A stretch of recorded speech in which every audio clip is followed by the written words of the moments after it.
एक गांव में भोला नाम का एक लड़का रहता था। वो स्वभाव से बहुत आलसी है, परंतु उतना ही वो भोला भाला भी है।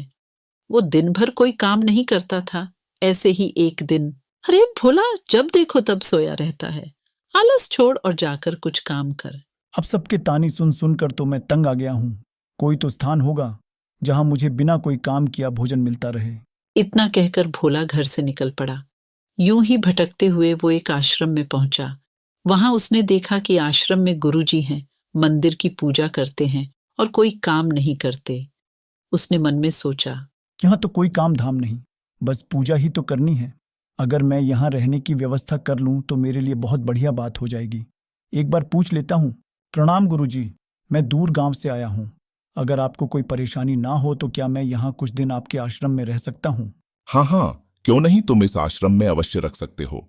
लेकिन गुरुजी मैं कोई काम नहीं कर सकता हूँ। पता नहीं काम करने के नाम पर मुझे आलस घेर लेता है। तो यहाँ कोई काम नहीं करना है, बस पूजा करनी होगी। ठीक है गुरुजी, वह तो मैं कर लूंगा। उसी दिन से भोला गुरुजी के आश्रम में रहने लगा। न कोई काम न कोई धाम था और समय पर खाने को भोजन भी प्राप्त हो जाता था। इसलिए भोला पूजा पाठ पूरी लगन से करता था।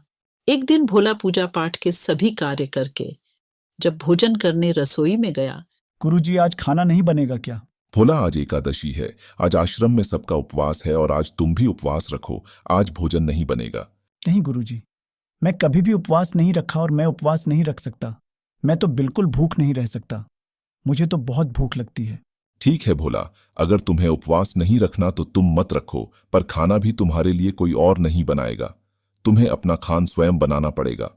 तुम आज वन में जाकर भोजन बना लो, रसोई बना लो, और जब तुम भोजन बना लोगे तो राम जी को भोग जरूर लगा लेना। ठीक है गुरुजी, मैं भोजन तैयार करके भोग लगा दूंगा। अब मैं चलता हूँ। भोला पहली बार जैसे तैसे खाना बनाया। ये भोजन बनाना तो कितना मुश्किल कार्य है। गुरुजी ने कहा था कि भोजन करने से पहले राम जी को भोग लगाना है। आओ मेरे राम जी, भोग लगाओ। श्री राम लिए मेरे भोजन का भोग लगाइए। अरे मेरा भजन भी समाप्त हो गया। भोजन ठंडा हो रहा है और भगवान तो आए नहीं। यहाँ तो भूख लग रही है और राम जी आ ही नहीं रहे। देखो प्रभु राम जी, मैं समझ गया कि आप क्यों नहीं आ रहे हो। मैं रुका सूखा बनाया है और आपको अच्छा खाना की आदत है, आप इसीलिए नहीं आ रहे हैं। तो सुनो प्रभु, आज आश्रम में भी कुछ नहीं बनाया है। सबका एकादशी का व्रत है। खाना हो तो ये भोगी खाना होगा। वो कहते हैं ना, भगवान भी भक्त के वश में होते हैं। श्री राम माता सीता के साथ प्रकट हो गया था। गुरुजी ने बोला था कि राम जी आएंगे, पर यहाँ तो माता सीता भी आई हैं और मैं तो भोजन बस 2 लोगों का बनाया है। आज इन दोनों को ही भोजन खिला देता हूँ। मैं आज भूखा रहूंगा। भगवान राम भोला की भोली भाली बातों को सुनकर मुस्कुराने लगे और मां सीता के साथ प्रसाद ग्रहण करके चले गए। फिर एकादशी आई। भोला सोच में पड़ गया। कहीं ऐसा ना हो कि आज भी 2 लोग पधारे तो फिर मैं भूखा रह जाऊं। इसलिए आज मैं पहले से ही 3 लोगों का भोजन बना लूंगा। गुरुजी, मैं रसोई बनाने जा रहा हूँ, पर आज थोड़ा ज्यादा अनाज लगेगा। भोजन पर 2 लोग आते हैं। लगता है तो भूख के मारे बावला हो रहा है। ठीक है, ले जाओ। अब की बार भोला ने 3 लोगों का खाना बनाया। राम जी आइए, सीता माता आइए, मेरे भोजन का भोग लगाइए। भगवान की महिमा भी निराली है। उन्हें भी अपने भक्त के साथ हंसी बिठौली करने में बड़ा मजा आता है। इस बार श्री राम माता सीता के साथ लक्ष्मण को लेकर आ गए। एक का भोजन बनाया तो 2 आए। आज 2 का भोजन बना है तो 3 लोग आ गया। आज भी भूखा ही रहना पड़ेगा। अनजाने ही उसकी आज भी एकादशी हो गई। फिर अगली एकादशी पर भोला ने गुरुजी से कहा, गुरुजी, राम जी अकेले क्यों नहीं आते? हर बार कितने सारे लोग ले आते हैं, इस बार आना ज्यादा देना। ठीक है, ले जाओ जितना चाहिए। भोला हर बार मेरे से अनाज बढ़ा कर ले जाता है, कहीं अनाज को बाजार में बेचता तो नहीं है। मुझे इसके पीछे जाकर देखना पड़ेगा। भोला चला गया। गुरुजी भी चुप कर उसे देखने चल पड़े। इस बार भोजन पहले नहीं बनाऊंगा। पता नहीं कितने लोग आ जाएं। पहले बुला लेता हूँ, फिर बनाता हूँ। प्रभु राम लिए, श्री राम लिए मेरे भोजन का भोग लगाइए।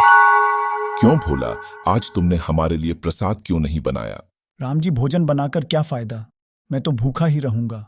इसीलिए मैंने सोचा इस बार पहले देख लेती हूँ कितना लोग आएंगे, फिर खाना पकाऊंगा। या तो कोई दिखाई नहीं दे रहा है, यह बिना भजन बनाए अकेला भूखा क्यों बैठा है? भोला बेटा, क्या बात है, खाना क्यों नहीं बनाया? गुरुजी आप आ गए।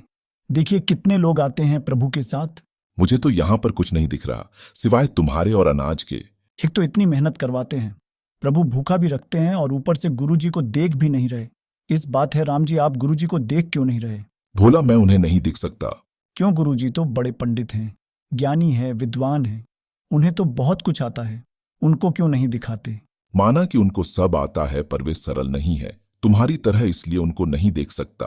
गुरुजी, प्रभु कह रहे हैं कि आप सरल नहीं हैं, इसलिए आपको नहीं दिखेंगे। वाकई मैं सब कुछ पाया और तुम्हारी तरह सरलता नहीं पा सका, और प्रभु तो मन की सरलता से ही मिलते हैं। और हे प्रभु श्री राम, मेरी आपसे विनती है कि मुझे अपने दर्शनों से किरदार करें प्रभु। राम प्रकट हो गए और गुरुजी को भी दर्शाती है। गुरुजी समझ चुके थे कि भोला मन का बहुत ही भोला भाला है और भगवान तो अपने भक्तों के सच्चे प्रेम को लालायित रहते हैं। भोला को भगवान के साक्षात दर्शन की बात सुनकर उसकी माता बहुत गर्वित होते हैं। भोला अब घर लौट आया था। वो अपनी माँ के कामों में भी हाथ बटाने लगा था।